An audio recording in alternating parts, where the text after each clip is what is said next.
the bat, I got to put this out there. Support for the Tomahawk is brought to you by Manscaped, who is the best in men's below-the-waist grooming. Their products are precision-engineered tools for your family jewels. Manscaped's Performance Package, the ultimate men's hygiene bundle. Join over 4 million men worldwide who trust Manscaped with this exclusive offer for you, at 20% off and free worldwide shipping with the code SHYTOMAHAWK at manscaped.com. If my math is correct, that's about 8 million balls. So you can do the math if you need. I think I did it right. The Performance Package 4.0 has arrived, and man, that's a game changer. Inside this package, you'll find your Lawnmower 4.0 trimmer, Weed Whacker, ear and nose hair trimmer, Crop Preserver ball deodorant, Crop Reviver toner, Performance Boxer briefs, and a travel bag to hold your goodies. Now, personally, I used the boxer briefs the other day on a run, and they worked pretty well, to be honest with you. And it's kind of funny. My nose hairs and my ear, I've been getting some ear hairs. My wife's been giving me a hard time about it. I just noticed that I'm turning into an old man, and this thing came in right in time, and it's pretty awesome.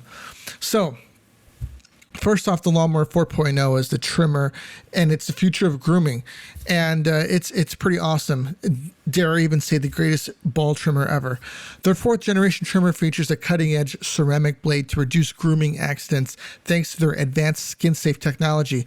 The Lawnmower 4.0 is waterproof and also has a 400K LED spotlight you need for more precise shave. Because this trimmer is waterproof, you can say goodbye to the mess on the bathroom floor. You thought that was good, but want to take advantage of your grooming game even further or take it to the next level. The Performance Package 4.0 also includes the Weed Whacker nose and ear hair trimmer. The Weed Whacker is also waterproof and provides proprietary skin-safe technology, which helps reduce nicks, snags, tugs, and those delicate nose holes. Now, I used it, and I'm telling you, it works great. Don't have any nose hairs popping out. Their Crop Preserver ball deodorant and Crop Reviver ball toner will change the way you approach your hygiene routine. Trust me when I say this, fellas, your balls will thank you. It's really kind of funny because I never thought I would use something like that, but I just tried it out, and I think that it's actually pretty funny and pretty cool at the same time, but I can't help but laugh. Manscaped even threw in 2 free gifts to their Performance Package 4.0, the Manscaped Boxers and the Shed Travel Bag. Bring your comfort and boxers to another level. It's time to take care of yourself, so go to manscaped.com and get 20% off, free shipping with Shy Tomahawk. That's 20% and free shipping with the code Shy Tomahawk at manscaped.com. Unlock your confidence and always use the right tools for the job with Manscaped. Welcome back to the Chicago Tomahawk. I'm Mike, and I got my line mate Matt with me. And today we're going to go over the closing of the second round of the playoffs, and it just seems like this round seemed to have lasted a little longer than I thought it was, but the games have been really good. Namely, it seems that Carolina wants to go win the cup without winning a road game. At least they're trying to. They play New York tonight, Game 7. Matt, how do you see this shaking up? Do you think New York's going to play spoiler here and ruin it for the Hurricanes, or do you think the Hurricanes are going to lock it up? Well, I like to give myself a little credit because I said the first team to win away will win the series. And you know what, man? Ranta didn't have a good game. Game 6, he got pulled early. I know Carolina's record is amazing at home. They're undefeated, but I don't know. It's something about New York. I think that they've been fighting back. Last series, they came back from 3-1, I think, and ended up winning. So I think it's going to come down to goaltending tonight. I think Shesterkin's going to be the better guy in net, who's ever in net against Carolina. But I think New York can probably steal this series. Wow. You know what? It's crazy, man. The New York just does not want to die. They refuse to die, and I give them a lot of credit for that. These guys are a feisty group that are really trying to scrap their way to a cup. And you know, you have to have that in a team to make it that far. I'm just going to go on the opposite side of the coin. I'm going to say Carolina. I think that, you know, they might find some offense tonight, and Shesterkin might not be up to the task. So I'm just going to go on the opposite side of that coin. But if they do, it's going to be interesting. Actually, I don't think it will be interesting. I don't It's going think to be boring. yeah, it is. Game. I don't see New York and I don't see Carolina giving Tampa a hard time in the Western Conference Finals. I think it's going to be just a formality that either of these teams, they make it that far. But I honestly think, man, that Tampa Bay, they're just too tough. Doesn't matter where they are; they'll win on the road. They'll win at home. It doesn't matter. And I just don't think either of these teams are up to the task against Tampa. It's going to be very tough next round for either team. It kind of sucks that we didn't get to see Freddie Anderson. Yeah. This playoff. I didn't realize that injury was this bad. Yeah. I mean, it's been like a while. Yeah, it has. And it would have been a little bit different, I think, for this series if they thought he was going to come back.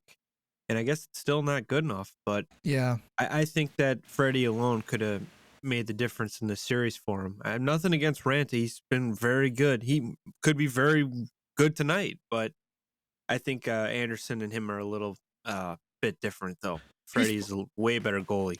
He's playing against a really tough Rangers team, though, too. Yeah, like you said, they're feisty, man. They don't quit. They don't quit. They're coming at them, and they've been down before, and they've come back. So I think I honestly didn't think they'd get out of the first round of the playoffs this year, and New York proved me wrong. Yeah, they did. Me too. It just seems like they're able to find goals when they really need them, and that's another trait that you need to win a cup, which is interesting. So I want to talk about the upcoming matchup with the Western Conference Finals between Edmonton. Oh, you know what? Let's talk about Edmonton and Colorado because we didn't cover that last game, Matt. Calgary, you mean? Calgary, I'm sorry. Yeah. Calgary, I'm kind of disappointed, man. I kind of feel that, to Connor McDavid's credit, he has been a man on a mission, and Leon Draisaitl has been quietly a top performer for the team. But Calgary up and down has a really well-built team, and they could not solve this Edmonton issue. Do you think that they underperformed in this series, Matt? Yeah, I think game one, the Flames, if they would have continued to play like they did, feisty, just mean, getting in their faces, scoring goals, running up the score at times, they would have won. But they gave McDavid too much time and space, and you got to give Evander Kane credit because that guy has turned it up too. I mean, he's scoring a lot of goals. And Mike Smith, he's Mike Smith. He's some days he lets up a goal from 150 feet, and then he'll have a good shutout game the next game. So, I mean, the next round against Colorado, I don't think you're going to get away with inconsistency. You need to be on top of your game, Mike Smith wise. But yeah, I'm disappointed, very disappointed in Calgary. I kind of jumped on that wagon. I was hoping they would come out of the West for sure. But yeah, and I've been seeing a lot of Daryl Sutter's getting a lot of blame for this, which is absolutely unfair. I thought he was probably the best coach all season, one of them. The top guns didn't show up. Johnny Hockey didn't show up. Even Jacob Markstrom in net wasn't anything special. He didn't steal any games. And Matthew Tkachuk looked great game one. I was pumped. I was excited to watch this guy go at it with Evander Kane after game one. I'm like, oh, this is going to be a good war, man. It's going to be like Drew Doughty part 2. And there was nothing. I know. They got away from it. So I know. McDavid, he turned it up. He's on like a Gretzky little streak right now, and he hasn't looked back. So disappointing, but good for the Oilers because I didn't have him coming out of the first round. Yeah, I didn't either. I think Markstrom, man, I was really disappointed with him. I thought that he was going to be tougher to play against, and he wasn't. I was really surprised, to be honest with you. Yeah, top 3, right? Vezina finalist. Lots of shutouts this year, 9 shutouts, and yeah, man, he wasn't anything special. So looking at a maybe regular goalie and nothing really elite. You could tell the elites now are, Vasilevsky and even Shesterkin. Those guys are winning games for their teams when they don't show up, and he didn't really steal one for them. Yeah, he didn't. That probably could have helped, at least one game. Yeah, it took him to a 7 possibly. Instead of being down 3-1, you're down 3-2, instead of 2-1, 2-2, even better, Yeah. All right, so Edmonton and Colorado. Hmm. This is what everyone's been waiting for. McKinnon versus McDavid. It took these guys a long time to finally meet in the playoffs because they haven't been able to put it together up until practically being in the league for 10 years. But here we are. I'm really excited for this. I don't think it's going to be this dynamite matchup that everybody's looking for. Colorado is a Calgary team on steroids, and I think that Cale Makar could be an X factor in this game for Colorado. I'm sorry, in this series for Colorado. McKinnon, he's practically wheeling his team, game in and game out. He's playing fantastic. But I don't think that Edmonton has what it takes to take out this Colorado team. Now, obviously, I could be wrong. I've been wrong already in this playoffs. Colorado can absolutely shit the bed in this series and send Edmonton to the Stanley Cup Finals. But looking at their performance versus a very tough Blues team, I want to say that they've shaken this monkey off their back that they've had maybe the past couple years in the playoffs from underperforming. And I think that everything's firing on all cylinders now, and Colorado's going to be a tough team to beat. How do you see this series going down, Matt? Yeah, both teams I did not expect to make it this far, and they have. I think this is going to be a high scoring series. I don't think it's going to be a boring Carolina, New York like series where it's 2-1, 2-0, just close games. I think it's going to be blowouts. And I think Colorado's going to be on the other end of it because the Edmonton is going to be on the bad end of it, but Colorado's got so much scoring depth. Their defense is good. Cale Makar is a fourth forward, pretty much. He could, control the whole pace of the game. I think Darcy Kemper has proved a lot of people wrong, including myself. I didn't think he would, have the experience, to get out of these rounds. But he's got a great team in front of him. And if I'm picking a goalie, I'm picking Kemper over Mike Smith 10 times out of 10. So I think that I think honestly it could go. I got Colorado in 5. I'd say Kemper has probably surprised a lot of people because, if anything, he's been playing up to the ability of his team. Yeah, he's proven he's a big part of the team, and there's games where they need him to be good, and he's good. And St. Louis is a good team, very experienced, and he looked good against them. I know he was injured a couple times, but he's been solid, and that's all they can ask from him. Like an Antiniemi type of thing, just be better than the other goalie. We'll take care of the rest type of thing. Right. And even Patrick Kaner has been. He compared the Hawks to this Avalanche team. I know after games we played them, he'd be like, "Oh man, these guys remind me of the past Blackhawks. How they move the puck, run and gun. It's just a fun style hockey." And I do see a lot of the Blackhawks in them. They got their stars in the offense. They got some great defensive guys like Keith and like to Makar, and they got that Taves like the Seabrook. There's so many comparisons, but. Yeah, I think it can go. I think it's going to go 5. Colorado's just going to blow them out of the water. It's going to come down to goaltending, and Kemper's going to be better than Smith. Yeah, I think I'll go 5 as well.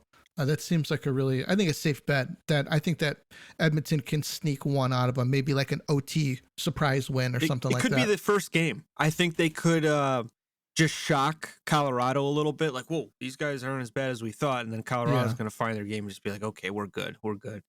Yeah, I think Edmonton, I think their depth is going to hurt them. Yeah, overall, I agree with that statement. Well, cool, man. Did you hear that Jason Spezza retired and he joined the Toronto front office?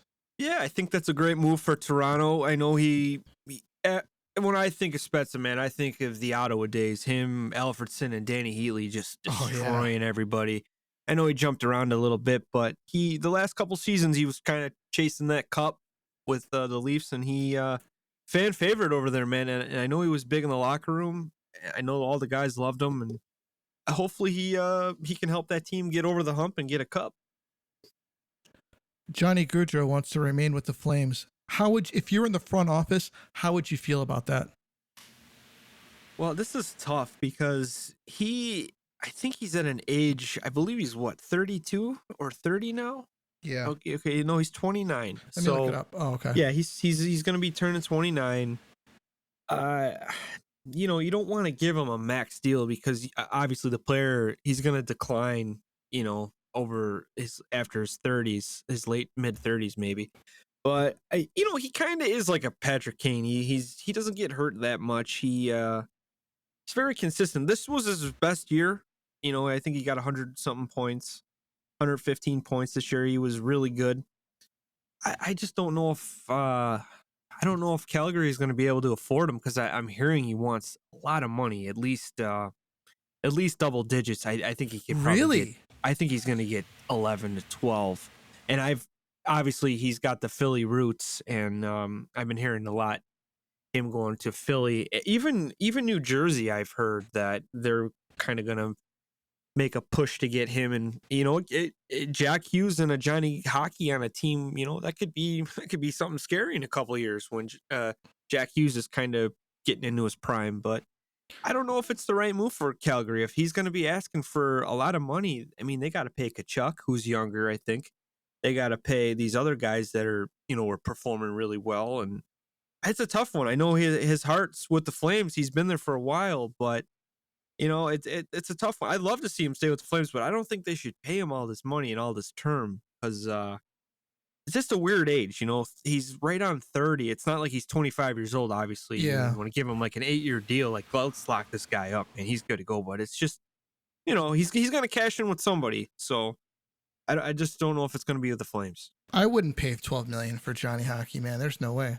I wouldn't pay $10 million right off for this him. last year, man. He's gonna be like, hey, I just put up 40 goals, 115 points, man. I was one of the best players in the league. I want to get paid. I was like, yeah, dude, but look at the rest of your career. Look at the 10 other seasons you got here, man. Let's take a look at his statistics. That's what let me check this out. Hold on a second. Down the year before, even worse. 2018, he almost had 100 points. So he had a rough 2 years, but that could have been with all this COVID junk, and you just don't know. Yeah. I think someone's gonna pay. It's gonna be either Philly, it's gonna be Jersey, or maybe they'll work a decent deal out with the Flames to keep him. Obviously, he's saying he wants to stay, but he's not gonna not say that. Like, no, I'm out of here. See you later. They just had a great season with him, and all the fans. He's a fan favorite. I just will.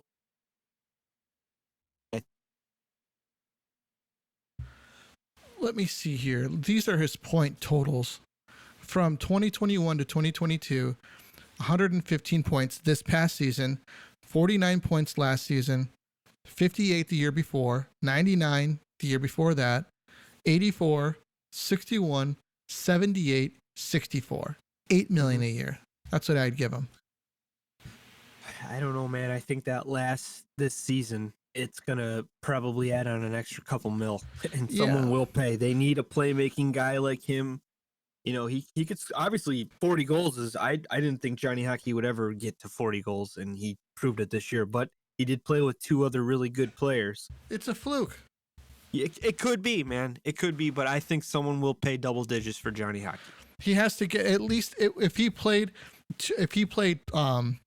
1,204 games, he'd have 420 goals. So that's his current rate of point production. Yeah, maybe Philadelphia does, but it doesn't seem like that's what they want to do right now because they're looking to rebuild in a way. Yeah, they're in a weird spot too. If anything, his hometown Jersey makes more sense because they're they got some good young players. Obviously, Jack Hughes. I kind of think he's a bit overrated, but you got him and Johnny Hockey on the same team together. And you know what? Honestly, man, I've been hearing rumors of the Devils making a push for Alex DeBrincat as well. I should have brought this up earlier, but the Devils? Yes, I've been hearing a lot. Hearing that Davidson wants that first round pick the Devils have. I believe it's a second overall pick. But I'm not sure why, because there's a lot of unknowns in this draft. I heard next year was the draft. Like there's going to be a lot of good players, but that's a rumor I've heard on social media, and some articles I've read that I think that they really like Alex DeBrincat's shooting mentality with a Jack Hughes playmaking mentality. Yeah. So who knows, man? It could be a very interesting summer. And then with Johnny Gaudreau there too, they'd be pretty dangerous if they're playing a team of Oompa Loompas or something. Yeah, the under 6 foot line. Yeah, the under 5'10" line. Maybe 5'80". Oh yeah, no, just gonna say.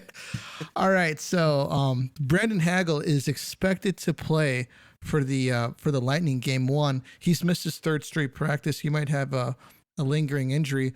He's a big piece of this team, man. Huge for them, especially with Braden Point being out. He remains out and is unlikely to play the first 2 games of this series, which is huge. How do you see Hagel coming in and kind of maybe trying to take over some of that slack or pick up a little bit of that slack that Braden Point injury is leaving behind? Well, yeah, man, his speed, we've seen him all season or half the season. Even the year before, he's just a Swiss Army knife, man. You could put him anywhere. He can grit it. He can skill it up. He could do anything. He's fast. He's got a scoring touch too. He had a really good year this year, and you know what? Tampa really saw a lot in him. And hey, they're back-to-back Stanley Cup champs.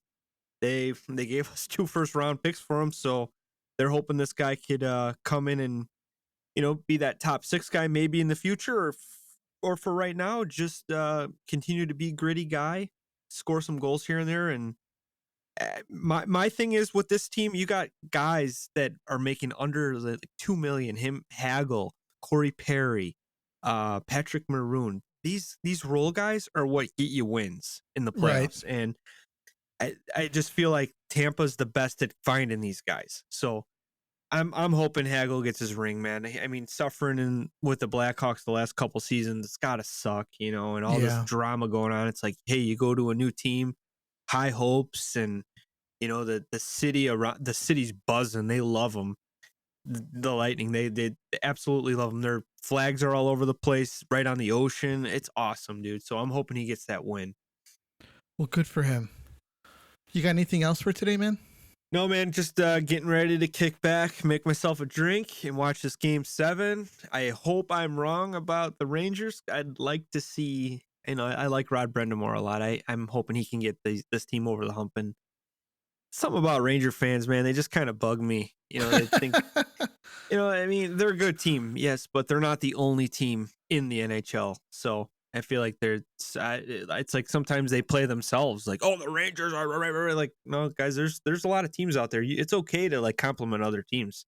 So I just feel like they're very one-sided when it comes to stuff. Oh, penalties are bad, officiating's terrible. No, it's like, you guys lost because the other team's better. How about just admit it? So, yeah. Go Canes. Yeah. It's kind of, I think that they're definitely ahead of schedule of sure. What they were. No doubt they're a good team. I give them a lot of credit. Kind of annoy me. Yeah, I get you, man. Social media, especially. Social media, yeah. Well, all right, everybody, that's all that we got for you tonight. We are going to we're going to watch this game tonight, see how that wraps up, and then we're going to have some info from this Edmonton, Colorado series. They don't have any dates yet for the Eastern Conference Finals. I don't know why. I mean, the last game is today for sure. I don't see any dates for it yet. Well, does it determine home ice, right? Would it determine if the Rangers win? Would Tampa be the higher seeded team then? I believe maybe that's the reason. I mean, should it really matter? I mean, they should at least have the dates, though, right? Yeah, unless there's like something going on in the arenas where it's like, oh shoot, is there like a basketball like thing Disney going on Ice or something? Something stupid, Jurassic Park on ice, something, So who knows, man? Like you said, though, they'll figure it out probably tomorrow. They'll probably figure it out an hour after this game. Yeah. So. Well, all right, everybody, that's all that we got for you. We'll catch you on the next one. Thanks for listening, and you guys take it easy. This is the Tomahawk, and we're out of here.